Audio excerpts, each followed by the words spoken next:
Dəyərli müəllimələr, bugünkü mövzumuz deməli 9-cu sinif texnologiya kitabından plastik kütlə və onun insan həyatındakı rolundan mövzusunun izahını verəcəm aydın dildə, sadə şəkildə.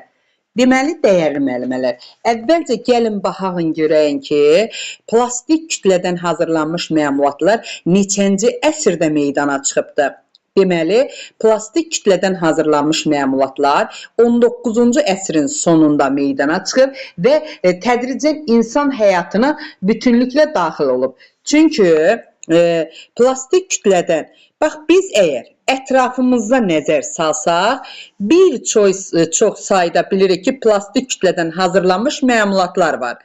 Deməli, onda görək bəs plastik kütlə nədir? Bizim bu işlətdiyimiz, gözlə gördüyümüz bu plastik kütlə nədir? Plastik kütlə kimya sənayesində polimerlərdən alınan və təzyiq altında qızdırıldıqda verilmiş formanı alan və soyuduqdan sonra onu qoruyub saxlayan təbii, süni və sintetik mənşəli materialdır. Deməli, plastik kütlə dedik nədir? Kimya sənayesində bax, polimerlərdən alınır və təzyiq altında qızdırıldıqda o verilmiş formanı alan, soyuduqdan sonra isə onu qoruyub saxlayır. Həm təbii, həm süni, həm də sintetik mənşəli materialdır. Plastik kütlənin fiziki, mexaniki, texnoloji xassələri polimerlərin növündən və sayından asılıdır. Deməli, polimerlərin növündən və sayından asılı olan fiziki, mexaniki və texnoloji xassələri plastik kütlənin. Dəyərli müəllimələr, bəs yaxşı, polimerlər nədir? Polimerlər yüksək molekulyar birləşmələrdən ibarətdir. Deməli, polimerlər xətti, şaxəli və torvari struktura malikdir. Bir də ki, istər MEQ, istər sertifikasiya müəllimlərin hər birinə aiddir. Kitabda oxuduğunuz dərsliklərdə şəkillərə diqqətlə baxın, göz yaddaşı ilə yadda saxlayın və əsasən də MEQ müəllimləri təhlükəsizlik qaydaların göz yaddaşının oxuyun və yadda saxlayın. Sertifikasiya da aiddir, amma MEQ-də dəqiq düşür. Təhlükəsizlik qaydaları da düşür, şəkillər də düşür. Yəqin ki, sertifikasiyada da düşəcək. Deməli, plastik kütlə hazırlamaq üçün istifadə edilən təbii xammalların iki mənbəyi var. Biri, təbii polimerlərin çevrilmələri nəticəsində alınan, deməli, bir sıra plastik kütlələr, məsələn, selyoz və ya zülal əsaslı birləşmələrdir. Biri isə kimyəvi sintez yolu ilə, yəni aşağı molekul kütləli birləşmələrdən yüksək molekul kütləli birləşmələrin alınması ilə, yəni məsələn kömür, təbii qaz, neft bunlardır. Bilirik ki, dəyərli müəllimələr, plastik kütlələrdən bir çox məişət əşyaları hazırlanır. Bax, ütü atlıqlarıdır, paltar üçün qarmaqcıqlardır, daraqdır, mətbəx avadanlığıdır, məktəb ləvazimatlarıdır. Bunların hamısı plastik kütlədən hazırlanan məmulatlardır. Bəs plastik kütlənin hansı üstün cəhətlərə malikdir? Gəlin bunlara da baxaq. Deməli, plastik kütlədən olan məmulatlar əsas arzu edən cəhətlərdən biri odur ki, dəyərli müəllimələr, ucuz olmasıdır. Ucuz olmasıdır, çox elastik olmasıdır, az sıxlığa malikdir, korroziyaya məruz qalmır, yəni elektrik və istilik keçiriliciyi aşağıdır, səs udma və titrəyiş udma xassələrinə malikdir. Deməli, plastik kütlərin üstün cəhətlərindən biri də bunlardır. Sonra, həm onların çəkisi azdır, həm nisbətən uzun ömürlüdür. Bilirsiniz də, plastik kütlə necə uzun ömürlüdür. Rahat yuyulur və müxtəlif rənglərə rahat boyana bilər plastik kütlələr. Plastik kütlədən olan məmulatlar ekoloji cəhətdən də yüksək göstəriciliyə malikdir. Gəlin görək, bəs plastik kütlənin neçə növü var və hansılardır? Bax, plastik kütlənin növləri polietilendir, polipropilendir, sonra deməli polistiroldur, polikarbonatdır, bir də polivinil xloriddir. Bunların hər birisinin ayrı-ayrı açıqlamasını verəcəm. Əvvəlcə polietilenə baxaq. Polietilen nədir? Polietilen hər kəs haqqında eşitdiyi, hər bir insanın əlinin altında olduğu materialdan hazırlanan, deməli, biz bir neçə əşya növü tanıyırıq ki, bunlar da polietilendən hazırlanır. Bax, polietilen, deməli, plastik kütlənin bu növü, yəni polietilen, yüksək möhkəmliyə malikdir, temperatur fərqinə davamlıdır, xoşagəlməz qoxusu yoxdur, qidalanmada istifadə üçün təhlükəsiz hesab edilir.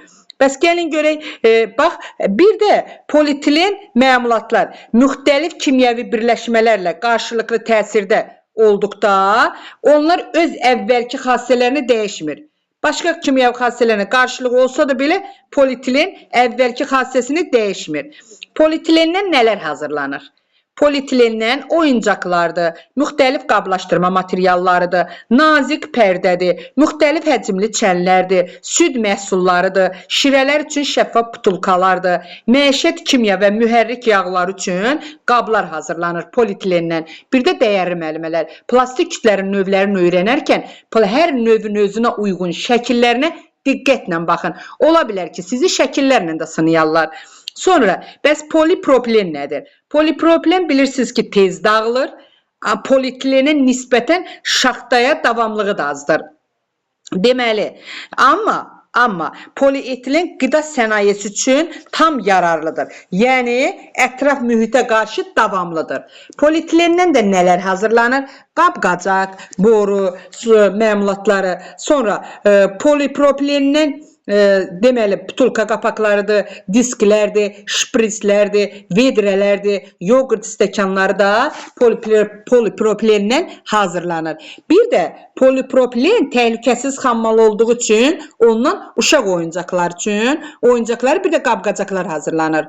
Deməli, bəzi hallarda, bəzən də polipropilendən hətta avtomobillərin banında və salonunda rast gəlmək olur. Həmən bu polipropilen plastik kütlənin növündən. Sonra, bəs polistirol nədir? Polistirol sintetik polimer olaraq bu material çox böyük temperatur fərqinə davam gətirir. Həm də üstünlüyü, deməli, onun yüksək keyfiyyətli məhsul istehsalında son dərəcə etibarlı və möhkəm xammal kimi geniş istifadə olunmasıdır. Bax, polistirol, deməli, yüksək temperatur və təzyiqə davam gətirir. Sonra, polistiroldan nələr hazırlanır? Bax, duş kabinələrinin ara kəsmələri, qida üçün konteynerlər, qablaşdırma məmulatları, mətbəx ləvazimatları, fincanlar, mənzillərdə deməli istiliyi təmin edən izolə edici lövhələrin hazırlanması üçün polistiroldan istifadə edirlər. Bəs gəlin görək polikarbonat nədir? Polikarbonat yüksək temperatura davamlıdır. Yəni, onu əritmək asan deyil. Bax, adətən 135 dərəcə temperaturda polikarbonat material öz ilkin xassəsini saxlayır. Sonra, çünki o yüksək temperatura davamlıdır.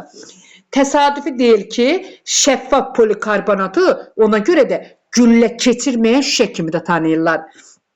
Deməli, şəffaf polikarbonatı güllə keçirməyən dedik, şüşə kimi də tanıyırlar. Bax, həmən o şüşənin ekoloji cəhətdən xassələri, yəni material daha möhkəmdir. Ekoloji cəhətdən bu material deyirik, daha möhkəmdir. Polikarbonatdan, deməli, sadə şüşənin dözməyəcəyi məmulatlar, məsələn, plastik kütləni əridib tökmək üçün formalı pres qəlbləri, kosmonavtikada, hərbi sənayedə, organik texnikalarda, hərbi sənayedə organik texnikanın, mebelin hazırlanmasında polikarbonatdan istifadə olunur. Və dedik axı, polikarbonat yüksək temperatura davam gətirir. Bəs polivinxlorid nədir? Polivinxlorid də ağ rəngdə plastik kütlədir. Polivinxloriddən borudur, nazik təbəqədir, polivinxlorid liflərdir, ayaqqabı plastikalarıdır, linoniyumdur, mebel həşiyələridir. Bunlar istehsal olunur polivinxloriddən. Bir də polivinxloriddən qramofon vallardır, pəncərə və qapıdır, sonra geniş çeşidli naqillər, kabellər üçün büzmələnmiş boru istehsalı Polvinxloriddən hazırlanır. Deməli, dəyərli müəllimələr, bugünkü mövzumuz bizim dedik 9-cu sinifdən, deməli 11-ci mövzu olan plastik kütlə və onun insan həyatında roludur. Demək olar ki, dəyərli müəllimələr, bu kitabda şəkillərə diqqətlə baxın. Çünki hər birisində şəkillərdən suallar sizə düşəcək. Buyurun, bu da sizin geniş, aydın, sadə şəkildə izahım.